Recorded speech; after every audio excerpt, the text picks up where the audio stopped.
Hello everyone. तो जैसे कि आप लोगों को पता है कि माइक्रोबायोलॉजी में बैक्टीरिया के बारे में पढ़ रहे थे। तो लास्ट वीडियो में हमने बैक्टीरिया में हमने पढ़ा था जेनेटिक रिकॉम्बिनेशन, जीन रिशफलिंग और शॉर्ट ऑफ सेक्सुअल रिप्रोडक्शन। तो आज हम बैक्टीरिया में कॉन्जुगेशन देखेंगे। कॉन्जुगेशन की प्रोसेस बैक्टीरिया में कैसे होती है। कॉन्जुगेशन मतलब कि जेनेटिक मटेरियल का ट्रांसफ़र कैसे होता है। तो जब कोई बैक्टीरिया है उसके अंदर मेन जीनोम होता है और एफ फैक्टर प्रेजेंट होता है। एफ फैक्टर मतलब एफ प्लाज्मिड प्रेजेंट है, तो उसको हम क्या बोलते हैं, एफ पॉजिटिव बोलते हैं, मेल बैक्टीरियम बोलते हैं और डोनर बोलते हैं। जैसे कि एक बैक्टीरिया बनाया हुआ है, ये मेन जीनोम प्रेजेंट है, उसके अंदर एफ प्लाज्मिड प्रेजेंट है, तो इसको हम क्या बोलते हैं, इसको बोलते हैं एफ पॉजिटिव मेल बैक्टीरियम और डोनर बोलते हैं। वहीं पर अगर एक बैक्टीरिया है उसके अंदर ओनली मेन जीनोम प्रेजेंट है, एफ फैक्टर एब्सेंट है, तो उसको हम क्या बोलते हैं, उसको बोलते हैं एफ नेगेटिव फीमेल बैक्टीरियम और रेसिपिएंट। तो जैसे ये बैक्टीरिया है, बैक्टीरिया के अंदर सिर्फ मेन जीनोम प्रेजेंट है। अब एक टर्म आती है ईपीसोम। ईपीसोम क्या होता है, जब एफ प्लाज्मिड का इंटीग्रेशन हो जाता है मेन जीनोम के साथ। जैसे ये स्ट्रक्चर है बैक्टीरिया का, ये एफ प्लाज्मिड मेन जीनोम के साथ इंटीग्रेट हो जाए, जैसे ये देखिए इंटीग्रेट हो गया है, इस स्ट्रक्चर को हम क्या बोलते हैं, ईपीसोम बोलते हैं। ईपीसोम टर्म इसके लिए यूज़ किया जाता है जब एफ प्लाज्मिड मेन जीनोम के साथ इंटीग्रेट हो जाता है। अब ईपीसोम जो टर्म है वो किसने दिया था, ये टर्म दिया था जैकब एंड मोनार्ड ने। अब एक टर्म होता है प्रोफेज। प्रोफेज क्या होता है, प्रोफेज और प्रोफेज दोनों अलग अलग होते हैं। प्रोफेज आप सेल वाले चैप्टर में पढ़ते हैं, जो cell cycle and cell division पढ़ते हैं।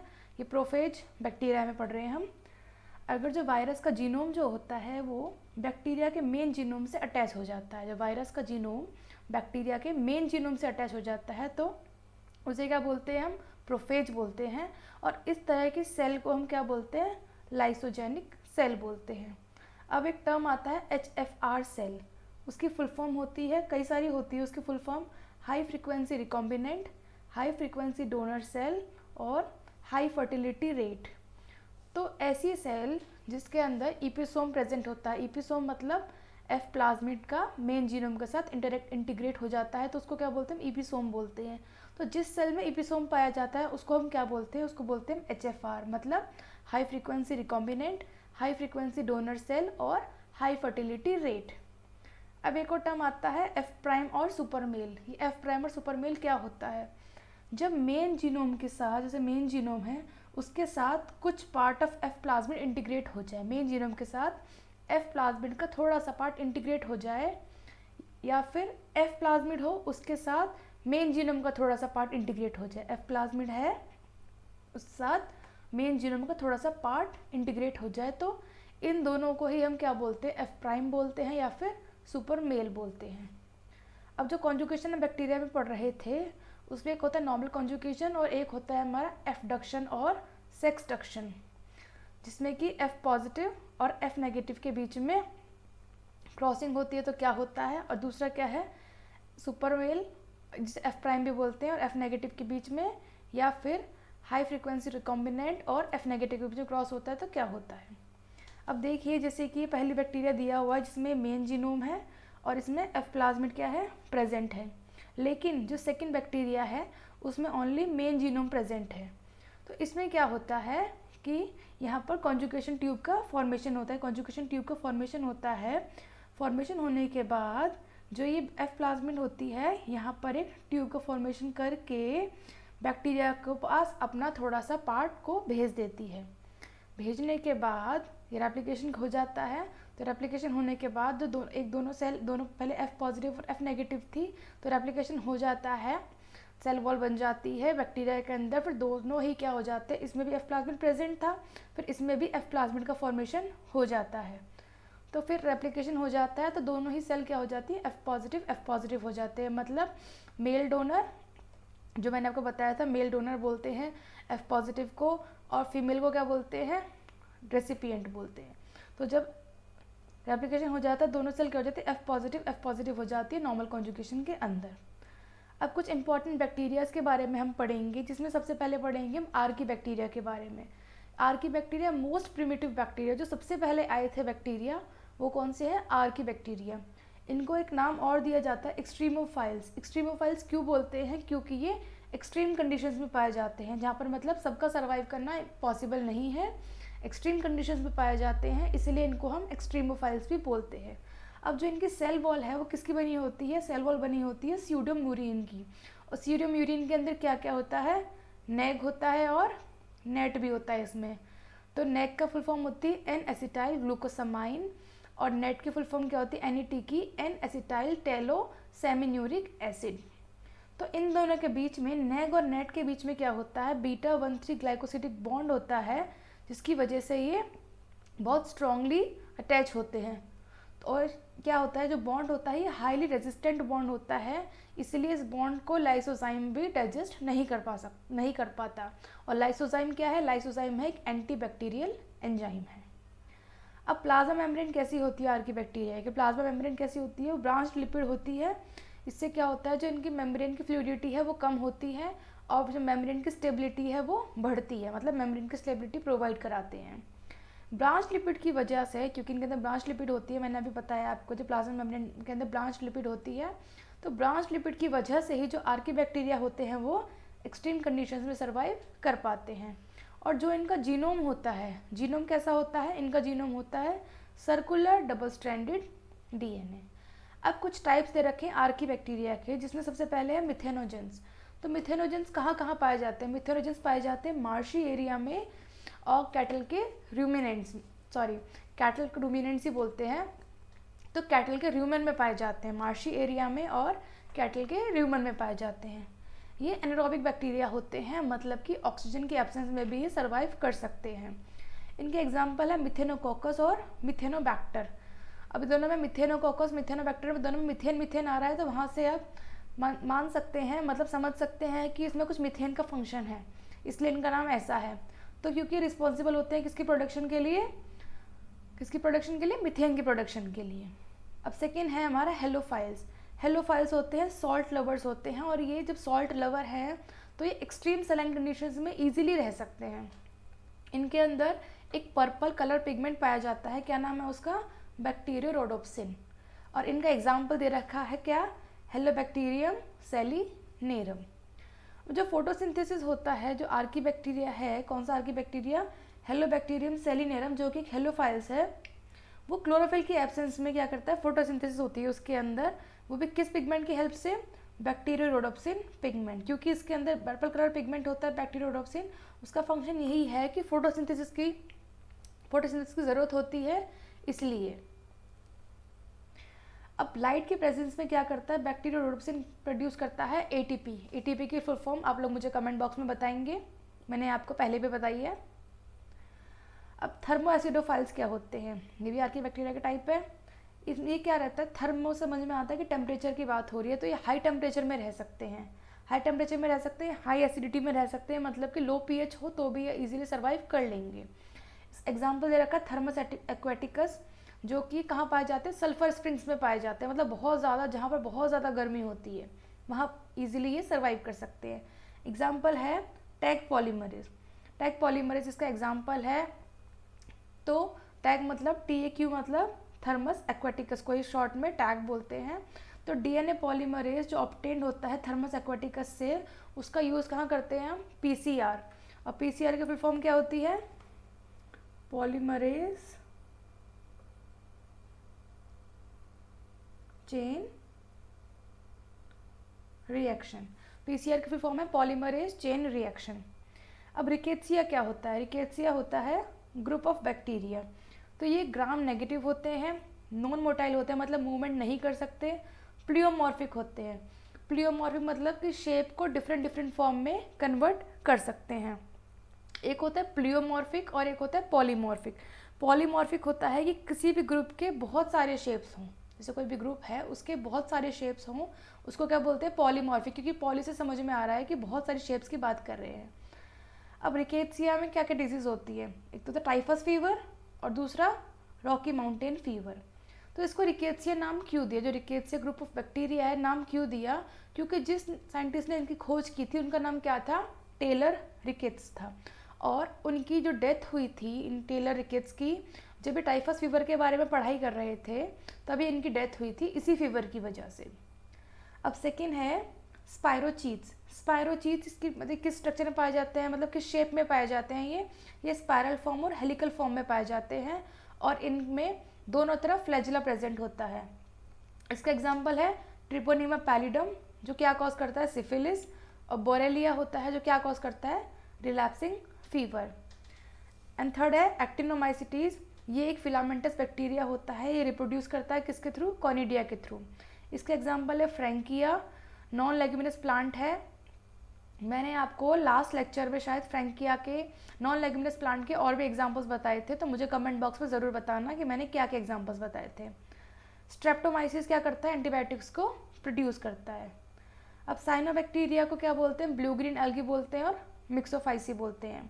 साइनोबैक्टीरिया के बारे में हम आगे जो क्लासेस पढ़ेंगे उसमें और डीप में पढ़ेंगे, तो इसलिए मैं अभी इस बारे में और डीप में नहीं पढ़ा रही हूँ। अब इकोनॉमिक इंपॉर्टेंस बताएंगे बैक्टीरिया के बारे में, क्या क्या एक्टिविटीज़ होती है, क्या क्या हार्मफुल एक्टिविटीज़ होती हैं, क्या कॉज करते हैं ये। तो जो डिजीज़ होती है मोस्टली किसके थ्रू कॉज होती है, ग्राम नेगेटिव बैक्टीरिया के थ्रू। मैंने आपको सेकंड क्लास में बताया था ग्राम नेगेटिव बैक्टीरिया ही मोस्टली डिजीज़ कॉज करते हैं और ये पतले होते हैं। इवन ग्राम पॉजिटिव बैक्टीरिया क्या होते हैं, थिक होते हैं। तो जितने भी डिजीज़ होती है वो कॉज होती है किसके थ्रू, ग्राम नेगेटिव बैक्टीरिया के थ्रू। लेकिन क्लोस्ट्रीडियम बोटुलिनम एक ऐसी डिजीज़ है जो ग्राम पॉजिटिव बैक्टीरिया होता है जो कि पैथोजेनिक होता है, जो कि बीमारी कॉज करता है। अब कॉटन स्पाइलेज किस वजह से होता है, किसकी वजह से होता है, स्पायरोचीट साइटोफेज की वजह से। अब एक बीमारी है, एक डिजीज़ है, कौन सी, बोटुलिज्म, जिसको फूड पॉइजनिंग भी बोलते हैं। ये किस वजह से होता है, ये होता है क्लोस्ट्रीडियम बोटुलिनम की वजह से, जो कि ग्राम पॉजिटिव बैक्टीरिया है। और इस वजह से इसमें क्या होता है, ये एक डिसऑर्डर होता है न्यूरोमस्कुलर जंक्शन का, या फिर मोटर एंड प्लेट भी बोलते हैं न्यूरोमस्कुलर जंक्शन को। अब कुछ इंपॉर्टेंट ह्यूमन डिजीज़ के बारे में पढ़ेंगे कि किसकी वजह से कॉज होती है। जैसे सबसे पहले है निमोनिया। निमोनिया किसकी वजह से कॉज होती है, डिप्लोकोकस निमोनिया की वजह से।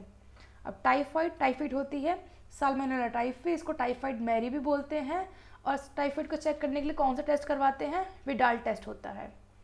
कोलेरा साइंटिफिक नाम क्या है इसका, विब्रियो कोलेरी। प्लेग किसकी वजह से कॉज होता है, पास्चुरेला पेस्टिस और यर्सीनिया पेस्टिस की वजह से। गोनोरिया को क्या बोलते हैं, निसेरी गोनोरी। सिफिलिस किसकी वजह से कॉज होता है, ट्रिपोनिमा पैलिडम की वजह से। डिप्थीरिया कोरेइनोबैक्टीरियम डिप्थीरी। ट्यूबरकुलोसिस किसकी वजह से कॉज होता है, माइकोबैक्टीरियम ट्यूबरक्यूलोसिस की वजह से। अब वूपिंग कफ जिसको काली खांसी पे बोलते हैं, बॉटेडेला पर्ट्यूसिस। अब टिटेनस जिसको लॉकजॉ बोलते हैं, ये किसकी वजह से कॉज होता है, क्लोस्ट्रीडियम टिटेनी की वजह से। एक होता है बैक्टीरियल डाइसेंट्री, ये किसकी वजह से कॉज होता है, शिगेला डाइसेंट्री की वजह से। और लेप्रोसी माइकोबैक्टीरियम लेप्री की वजह से। अब कुछ इंपॉर्टेंट एनिमल डिजीज जो एग्जाम के पॉइंट ऑफ व्यू से इंपॉर्टेंट है, जैसे एक है एंथ्रेक्स, वो किस वजह से कॉज होता है, बैसिलस एंथ्रेसिस की वजह से। और ब्लैक लैग डिसीज़ वो किसकी वजह से कॉज होता है, क्लोस्ट्रीडियम शोवी की वजह से।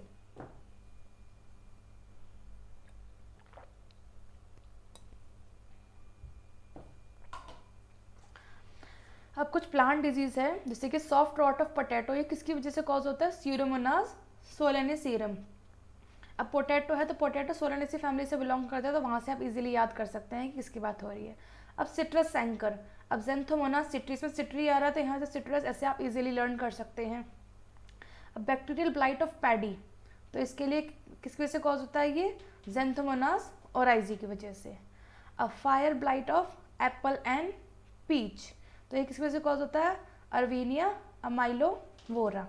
आप उसको ऐसे याद कर सकते हैं, इसमें एप्पल, पीच और एलोवेरा, ऐसे समझ सकते हैं एलोवेरा। अब ब्लैक रॉट ऑफ कैबेज किसकी वजह से कॉज होता है, जेंथोमोनास कम्पेस्ट्रिस की वजह से। और crown gall disease Agrobacterium tumefaciens की वजह से। मैंने कल एग्रोबैक्टीरियम ट्यूमिफेसियंस के बारे में पढ़ाया था, इसको नेचुरल जेनेटिक इंजीनियर भी बोलते हैं। और ये किस में डिजीज कॉज करता है, ओनली डाइकोट प्लांट्स में कॉज करता है। और कौन कौन से जीन्स होते हैं जिसकी वजह से क्राउन गॉल डिजीज होती है, ऑक्सिन एंड साइटोकाइनिन होती है। अब कुछ यूजफुल एक्टिविटीज़ बैक्टीरिया कहाँ कहाँ यूज़ हो सकते हैं, जैसे स्विस चीज़ बनाने में कौन से बैक्टीरिया का यूज़ होता है, प्रोपियोनी बैक्टीरियम शर्मानिका। अब विनेगर के प्रोडक्शन के लिए एसिटोबैक्टर एसीटी। अब कर्ड के प्रोडक्शन के लिए लैक्टोबैसिलस बैक्टीरिया जो होता है। अब ब्यूटाइल अल्कोहल के प्रोडक्शन के लिए क्लोस्ट्रीडियम एसिटोब्यूटाइरिकम। अब क्योरिंग ऑफ टी लीव्स और फ्लेवरिंग ऑफ टी लीव्स, ये इंपॉर्टेंट है।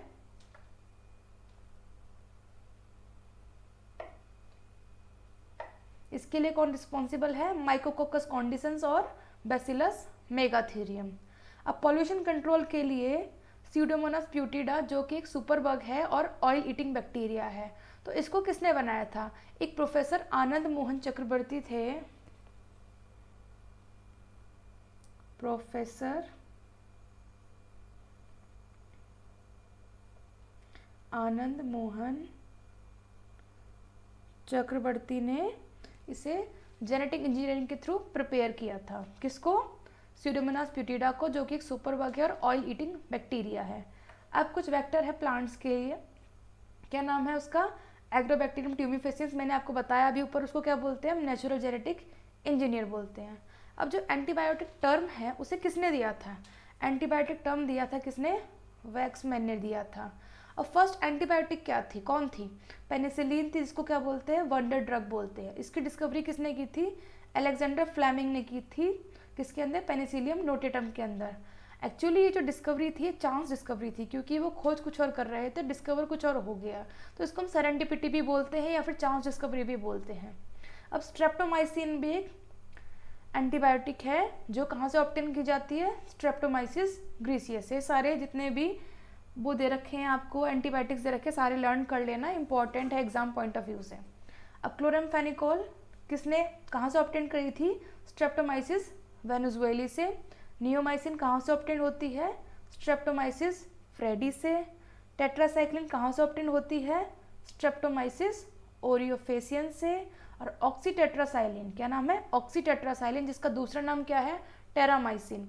तो इसको कहाँ से ऑब्टेन किया गया था? स्ट्रेप्टोमाइसिस रेमोसस से। तो बैक्टीरिया के बारे में तो इतना हमने पढ़ लिया, तो जितना भी पढ़ा है बैक्टीरिया के बारे में आप उसे अच्छे से रिवाइज कर लेना। अब हम पढ़ेंगे वायरस के बारे में। बैक्टीरिया के बारे में बस इतना ही था जितना आपके एग्जाम के पॉइंट ऑफ व्यू से इम्पॉर्टेंट है। अब वायरस है, वायरस का लैटिन वर्ड क्या है? वायरस को लैटिन में क्या बोलते हैं? पॉइजन बोलते हैं या फिर वेनम बोलते हैं। अब वायरस की स्टडी को क्या बोलते हैं? वायरस की स्टडी को बोला जाता है क्या? वायरोलॉजी। और ये टर्म किसने दिया था? किसने दिया था? ये लुइस पास्चर ने टर्म दिया था।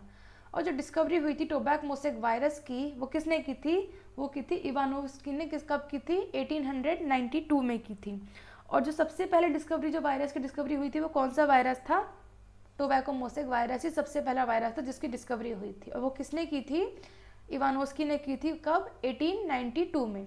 और टोबैको मोसेक वायरस की जो इन्फेक्टिव स्टेज है कि हाँ भाई ये इन्फेक्शन कॉज करती है, वो किसने डिस्कवर की थी? वो डिस्कवर की थी किसने? मेयर ने। अब एक और साइंटिस्ट है बीजरनिक, उन्होंने टर्म दिया, मतलब उन्होंने कंसेप्ट दिया एक कंटेजियम वाइवम फ्लूइडम। इसका मतलब होता है लिविंग इन्फेक्शियस फ्लूइड। क्या होता है इसका मतलब? Living infectious fluid. अब टुअर्ट और डी हैरेले दो साइंटिस्ट थे। 1917 में इन्होंने बैक्टीरियोफेज डिस्कवर किया था, लेकिन जो डिटेल स्टडी की थी बैक्टीरियोफेज की, वो किसने की थी? वो की थी डी हैरेल ने। अब एक साइंटिस्ट और आए, स्टैनले ने क्या किया? क्रिस्टलाइज किया था किसको? टीएमवी को। टीएमवी क्या होता है? Tobacco mosaic virus. अब दो साइंटिस्ट आए, कौन कौन से? बाउडेन और पीरी। उन्होंने जो वायरस का केमिकल नेचर होता है उसके बारे में बताया, उसको न्यूक्लियो प्रोटीन बोला, और फिर उसके बाद उसको क्या बोला? सब माइक्रो ऑर्गेनिज्म बोला। तो वायरस कब डिस्कवर हुए थे? जब चैम्बरलैंड एक साइंटिस्ट थे, उन्होंने बैक्टीरियल फिल्टर्स को डेवलप कर लिया था, उसके बाद वायरस की डिस्कवरी हुई थी। प्रूजिनर ने प्रियॉन्स की डिस्कवरी की थी। टियोडिनर ने वायरोइड की डिस्कवरी की थी। अब लर्न करने के लिए आप ऐसे कर सकते हो इसको कि किसने की, कभी कंफ्यूज हो जाए कि प्रूजिनर ने वायरोइड की थी या टियोडिनर ने वायरोइड की थी। तो प्रूजिनर से पी से प्रूजिनर और पी से प्रियॉन्स, और टियोडिनर में यहाँ पर डी आ रहा है डिनर, और वायरोइड में डी आ रहा है। ऐसे आप लर्न कर सकते हो, तो आपको याद रहेगा हमेशा के लिए। अब एडवर्ड जेनर ने क्या किया था? स्मॉल पॉक्स की वैक्सीनेशन की डिस्कवरी की थी कि स्मॉल पॉक्स की वैक्सीनेशन होती है। अब सेबिन एंड सॉक ने पोलियो वैक्सीनेशन की डिस्कवरी की थी। फिर इसाक्स एंड लैंडमैन आए, इन्होंने इंटरफेरॉन्स की डिस्कवरी की। और जो साइनोफेजिस थे, साइनोफेजिस की डिस्कवरी किसने की थी? सेफरमैन एंड मॉरिस ने। किसने की थी? सेफरमैन, से आर कर लेना। सेफरमैन एंड मॉरिस ने की थी। अब स्मॉलेस्ट वायरस कौन सा होता है प्लांट में? स्मॉलेस्ट वायरस होता है प्लांट में सैटेलाइट टोबैको नेक्रोसिस, जिसका साइज कितना होता है? 7 माइक्रोमीटर होता है। अब ये तो प्लांट की बात हो गई। एनिमल्स में स्मॉल वायरस कौन सा होता है? Smallest virus mouth and foot virus of cattle, जिसका साइज क्या होता है? 10 माइक्रोमीटर होता है। अब प्लांट में लॉन्गेस्ट वायरस कौन सा होता है? प्लांट में लॉन्गेस्ट वायरस होता है सिट्रस टगेस्टा। कौन सा होता है? सिट्रस टगेस्टा। और एनिमल्स में लॉन्गेस्ट वायरस कौन सा होता है? पॉक्स वायरस होता है, जिसको क्या क्या नाम देते हैं? पॉक्स वायरस को स्मॉल पॉक्स भी बोलते हैं या फिर वेरियोला वायरस भी बोलते हैं। इसका साइज़ क्या होता है? इसका साइज़ होता है 300 माइक्रोमीटर का। अब हम कुछ फीचर्स पढ़ेंगे वायरस के बारे में। वायरस क्या होता है? कनेक्टिंग लिंक होता है लिविंग एंड नॉन लिविंग के बीच में, क्योंकि ना तो हम इसको पूरा लिविंग ही कंसिडर कर सकते हैं, ना तो पूरा ही से नॉन लिविंग कंसिडर कर सकते हैं वायरस को। क्योंकि क्या करता है ये हमारी मशीनरी का यूज़ करके मल्टीप्लिकेशन करता है। ये किस ऑर्डर से बिलोंग करता है? वायरल्स ऑर्डर से बिलोंग करता है। ये सेल थ्योरी का एक्सेप्शन है। कैसे एक्सेप्शन है भी बताऊंगी आपको। ये ए सेलुलर है या फिर नॉन सेलुलर है और ऑब्लिगेट इंट्रासेलुलर पैरासाइट है। ऑब्लिगेट मतलब नॉन ऑप्शन, इसके पास कोई ऑप्शन नहीं है, पैरासाइट ही है और इंट्रासेलुलर पैरासाइट है। अब जो सेल थ्योरी है, सेल थ्योरी किसने दी थी? शील्डिन एंड स्वान ने दी थी। उनके अकॉर्डिंग क्या होता था? शील्डिन स्वान ने दिया था कि जितने भी लिविंग्स होते हैं वो सारे सेल्स से बने होते हैं, लेकिन एक्सेप्शन है। जो वायरस है ये एक एक्सेप्शन है। क्यों? क्योंकि वायरस क्या होता है? नॉन सेलुलर होता है, इसलिए इसको हम एक्सेप्शन ऑफ सेल थ्योरी भी बोलते हैं या ए सेलुलर या नॉन सेलुलर भी बोलते हैं। अब न्यूक्लियो प्रोटीन क्या होता है? अब न्यूक्लियो प्रोटीन जो होता है, देखो न्यूक्लियो से न्यूक्लिक एसिड, प्रोटीन से प्रोटीन। तो न्यूक्लिक एसिड इनके पास या तो डीएनए होगा या फिर आरएनए होगा। इनके पास दोनों प्रेजेंट नहीं हो सकते एक साथ ही, या तो डीएनए होगा या फिर आरएनए होगा। प्रोटीन होता है इनके पास प्रेजेंट, जिसको क्या बोलते हैं? कैप्सिड बोलते हैं, और उसकी यूनिट क्या होती है? कैप्सोमीयर्स होती है। और कितने कैप्सोमीयर्स होते हैं इसके अंदर? 2130 कैप्सोमीयर्स इसके अंदर कितने प्रेजेंट होते हैं? 2130 कैप्सोमीयर्स इसके अंदर प्रेजेंट होते हैं। अब नेक्स्ट क्लास में हम इसके बारे में क्लासिफिकेशन ऑफ वायरसेस के बारे में पढ़ेंगे कि क्या क्या क्लासिफिकेशन, कैसे कैसे उनको क्लासीफाई किया जाता है। आई होप आपको इस क्लास समझ में आई होगी। मैं आपको कुछ क्वेश्चंस बताती हूँ, आप उनको आंसर मुझे बताना, कमेंट बॉक्स में मुझे बताना।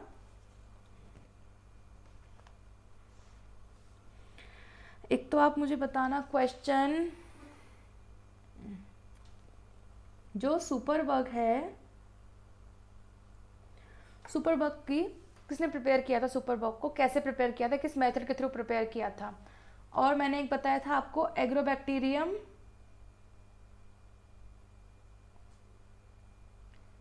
ट्यूमिफेशियंस को क्या बोलते हैं हम, और ये कौन सी डिजीज़ कॉज करता है और कौन से प्लांट में डिजीज़ कॉज करता है। उसके अलावा क्वेश्चन, ग्रुप ऑफ बैक्टीरिया को क्या बोलते हैं? ग्रुप ऑफ बैक्टीरिया को क्या बोलते हैं? और टाइफाइड को चेक करने के लिए कौन सा टेस्ट किया जाता है? तो आज के लिए इतने ही क्वेश्चंस। इन सारे क्वेश्चंस के आंसर मुझे कमेंट बॉक्स में बताना, ताकि मुझे पता चले कि आप भी अच्छे से पढ़ाई कर रहे हैं। Thank you so much. अगर कुछ भी समझ में नहीं आ रहा तो मुझसे कमेंट बॉक्स में आप पूछ सकते हैं। Thank you once again.